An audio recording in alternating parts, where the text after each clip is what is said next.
നമസ്കാരം. Pookode veterinary college ഹോസ്റ്റലിലെ ഡോർമിറ്ററിയിൽ സിദ്ധാർത്ഥൻ അവസാനമായി കിടന്ന കട്ടിലിൽ ഇന്നലെ അച്ഛൻ ജയപ്രകാശ് ഇരുന്നു. നിങ്ങളൊന്നും അറിഞ്ഞിരുന്നില്ല അല്ലേ?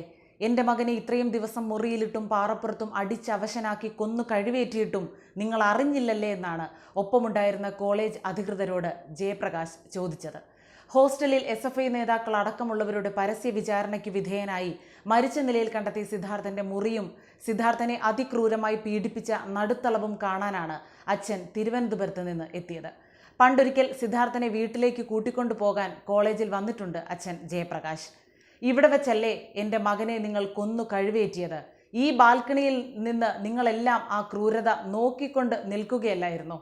ഈ സ്ഥലം തനിക്കൊന്ന് കാണണമായിരുന്നു. അതിനുവേണ്ടി മാത്രമാണ് ഇത്രയും ദൂരം വന്നതെന്ന് നിസ്സഹായനായ ആ പിതാവ് ആരോടെന്നില്ലാതെ പറഞ്ഞുകൊണ്ടേയിരിക്കുകയായിരുന്നു.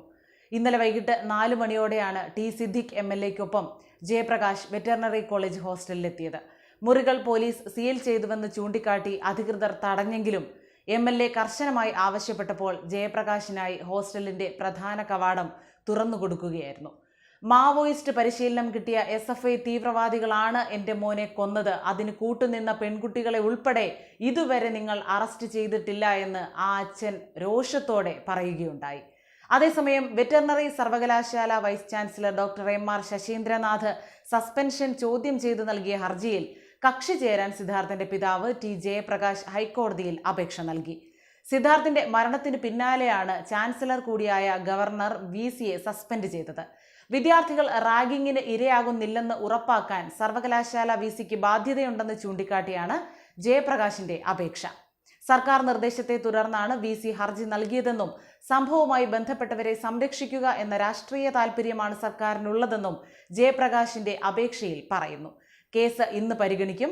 അതേസമയം മകന്റെ മരണത്തിന് ഉത്തരവാദികളായവരെ മുഴുവൻ നിയമത്തിന് മുന്നിൽ കൊണ്ടുവരുന്നതുവരെ ഒപ്പമുണ്ടാകുമെന്നും ഇക്കാര്യത്തിൽ ഏതറ്റം വരെ പോകാനും കൂടെയുണ്ടാകുമെന്നും സിദ്ധാർത്ഥന്റെ അച്ഛൻ ജയപ്രകാശിന് രാഹുൽ ഗാന്ധി ഉറപ്പു നൽകി. നാമനിർദ്ദേശ പത്രികാ സമർപ്പണത്തിന് ശേഷം കൽപ്പറ്റയിലാണ് ജയപ്രകാശ് രാഹുൽ ഗാന്ധിയെ കണ്ടത്. കേസുമായി ബന്ധപ്പെട്ട കാര്യങ്ങൾ രാഹുൽ ഗാന്ധി ചോദിച്ചറിഞ്ഞു. പ്രിയങ്ക ഗാന്ധിയും ഒപ്പമുണ്ടായിരുന്നു. സിദ്ധാർത്ഥന്റെ കുടുംബത്തിന് എല്ലാവിധ പിന്തുണയും രാഹുൽ ഉറപ്പു നൽകി.